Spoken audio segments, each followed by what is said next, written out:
Quer aumentar a sua renda trabalhando da sua casa? A Bruna, que já faturou mais de 3 milhões, vai te ensinar a como fazer isso. No curso dela, você vai aprender sobre marketing digital, vendas, crescer e faturar com o Instagram e muito mais. Ficou interessado? Clica no primeiro link da descrição. Pai rico, pai pobre. Foi pai rico, pai pobre? É o padrão, né, velho? Eu ia chutar pai rico, pai pobre, É o padrão, cara. Eu acho que, esse foi o primeiro que eu li. Aí o segundo que eu li foi O Segredo da Mente Milionária, do T. Harv Eker. Foi o meu primeiro. E, cara, depois disso eu não lembro, eu só fui lendo, assim. Como é clássico, é impressionante. Como é clássico as pessoas, ou por assim, tem que tirar o chapéu pro T. Harv Eker e pro Robert Kiyosaki, porque são livros que colocam o cara num trilho, cara. Uhum. Primeiro, Pai Rico, Pai Pobre, né? A própria história do Robert, que ele conta que ele foi... De uma forma simples, né? Ele foi criado por dois pais, o pai dele, que era o pai pobre, e o pai do melhor amigo dele, que era um dos caras mais ricos do Havaí, e ele teve as influências de dois pais, e aí, enfim, a história segue. E O Segredo de uma Mente Milionária, onde o T. Harv Eker é muito provocador e de uma maneira simples de entender, que aquele livro que, enfim, abre a tua cabeça. É aquilo que dá um gatilho, assim, sim, sério, cara. É bom demais. Sim, e é muito legal essa influência. E o que me chama a atenção, é importante também falar aqui, até pra turma e tal, que eu acho que é uma preocupação geral, não só de nós pais, assim, mas dessa exposição. Por exemplo, eu lembro dos meus 13 anos de idade, não existia Instagram, não existia redes sociais, eu com 13 anos. Eu acho que o Orkut foi aparecer, eu já tinha uns 18, se não tô... Depois dá uma pesquisada quanto que o Orkut foi. Mas assim, de longe não tá nem perto, né? A gente não tinha acesso no celular, era uma coisa muito mais, não tinha, enfim, a viralização que tem hoje, a conexão que tinha hoje. Curiosidade, aí vê que ano que o Orkut foi, turma. Eu nem peguei Orkut, né? Eu não cheguei a usar nem nada. ICQ, eu ouvi na época de... Lembra? Quem lembra do ICQ aqui? Também não faço ideia do que seja. Foi 2004? 2004 eu já tava indo pra faculdade, porra. Eu tava com menos 4 anos. Eu entrei na faculdade. Menos 4. Eu entrei na faculdade em 2004.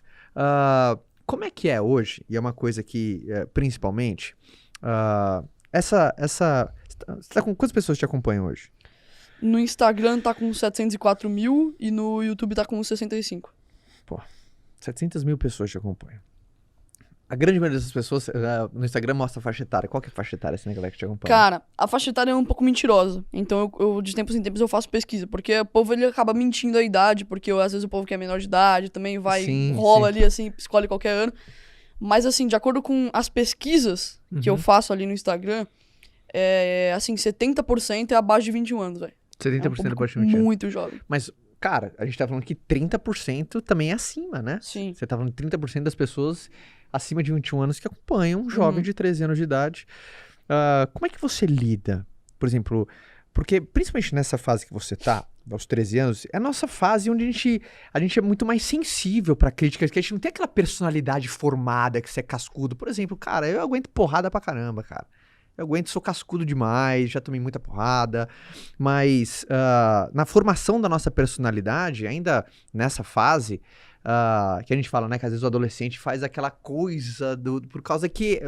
turbilhão hormonal, primeiro no corpo, aquela turbilhão de hormônio na fase de um adolescente, cara. Então já tem um adversário contra aí natural, Total. dentro de você, um turbilhão de hormônio. Mas como é que é você lidar com uma exposição dessa aos 13 anos de idade, cara? Tá. Óbvio que não é fácil. Mas assim, é uma coisa que eu até Eu me preocupo real, sério, me preocupo real, cara. Porque você é um... A turma tá ouvindo aqui, dá pra ver o jeito que você fala, o teu timbre, o teu repertório de palavras, a tua convicção, o jeito que, sabe, incisivo nas palavras, de transparecer confiança. Então dá pra ver que é um cara... Tô seguro. Então dá pra ver isso, dá pra ver que você é diferenciado. Né? Mas o que acontece... Como que você se protege pra não deixar com que o teu objetivo, o teu sonho, o teu propósito, cara, que é ensinar as pessoas a cuidarem do seu dinheiro, a levar a educação financeira pras pessoas, possa às vezes num ataque, às vezes numa coisa, trazer o seu pro lado pessoal pra te colocar em campos complicados assim da vida, cara. O que aconteceu comigo, que eu acabei nem citando agora no podcast, é que eu criei meu primeiro canal no YouTube com 6 anos de idade. Porque, enfim, eu assistia vídeo de gente que produzia conteúdo no YouTube e falei, pô, eu também quero e tal. Era coisa bem aleatória que eu gravava e tal, mas eu gravava. E eu acho que é uma coisa da internet gostar de criticar criança simplesmente por criticar. porque meu conteúdo não era uma coisa que, por exemplo, eu falo hoje que é uma coisa que teoricamente não é pra criança, era qualquer coisa. E eu já sofria muito comentário negativo por qualquer motivo que eu não faço ideia. Só que eu acho que um dos motivos pra hoje em dia eu não me afetar com tanto com comentário assim, é o fato de que eu já tive, tipo, uns 5 canais no YouTube. Dos meus 6 aos 11 anos, eu já tive uns 5 canais no YouTube, nenhum deu certo, só que eu recebia sempre muito comentário negativo. E eu via muita gente, assim, no YouTube, que, tipo, era até uma tag de quem era grande, era respondendo haters. E eu via que o povo aloprava os haters. E eu passei a entender que, tipo assim, esses caras, eles só querem encher o saco. E eu passei a entender que, tipo, acho que às vezes por essa rapaziada que aloprava mesmo, mostrava, tipo, não se importe com esse tipo de coisa, eu simplesmente passei a não me importar. Então, principalmente hoje em dia, assim, eu recebo um comentário, cara, eu fico, pô, o que acontece normalmente quando o cara te critica, ele tá reagindo ao dia dele, à vida dele no seu comentário. Pegou, matou. Então, por exemplo, e ainda quando o cara comenta umas paradas às vezes que você não é, tá ligado? Então assim, se eu chegar pra você e falar que você é gordo, você vai dar risada, tá ligado? Porque você sabe que você não é. E é a mesma coisa que acontece. Às vezes o cara comenta, tipo, esse moleque não sabe do que tá falando. Eu dou risada porque eu sei do que eu tô falando. Então, tô nem aí. O que às vezes eu pego, assim... Mas você concorda que você é um outlier, assim? Você é um cara fora da curva? Cara, concordo. Concorda? Concordo, não discordo não. Mas a minha parada com produzir conteúdo é justamente fazer com que eu não seja fora da curva daqui a alguns anos. Que eu seja, tipo, um moleque qualquer. Porque eu quero que a maioria seja assim, né? Eu quero que o povo simplesmente entenda, né? Sim, você quer dizer pra turma que o que eu faço não é só porque eu sou fora da média. Todo mundo tem condição de fazer. Todo mundo tem condição de fazer, entendeu? Só que eu acho que é uma coisa que até pega, assim, porque é cultural que uma criança não pode fazer as coisas. Até por isso que eu nem ligo muito pra tantos comentários negativos, porque às vezes a pessoa comenta relacionando a coisa da minha idade, eu falo, pô, o cara ele foi, tipo, entre aspas, doutrinado a vida inteira dele a pensar que uma criança não pode fazer as coisas, ou que criança não entende nada, que, tipo, tudo bem, sabe? A culpa dele de pensar isso. Você tinha que estar brincando e não falando de dinheiro. A culpa é dele de pensar isso. Inclusive, uma coisa que acontece muito, que de vez em quando eu até falo, as pessoas podem considerar um problema ou não, tá? Mas é como as coisas funcionam hoje em dia, é que hoje em dia, as crianças de hoje em dia não são as mesmas crianças de que 1990, ou mesmo 2000, por exemplo. As crianças de 13 anos, por exemplo, que nem eu. De que ano então, eu sou de 2008.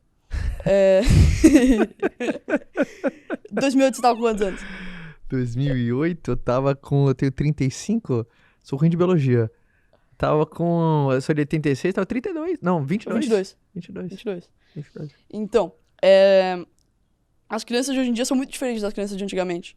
Então, como eu tava dizendo, os adultos podem considerar errado ou não, mas essa rapaziada jovem hoje em dia, de 13 anos, não quer brincar, velho. Eu chego na minha escola, eu não vejo ninguém assim, acima de 10 anos, fazendo as coisas que faziam antigamente, brincar de boneca, brincar de não sei o que, brincar de esconde-esconde. Você pode considerar um problema? Pode. Às vezes os caras que é mais conservador e tal, ele diz que criança tem que brincar assim. Só que me desculpa, não é assim que funciona hoje em dia. E o povo, ele não consegue se adaptar à mudança. Mas o mundo mudou.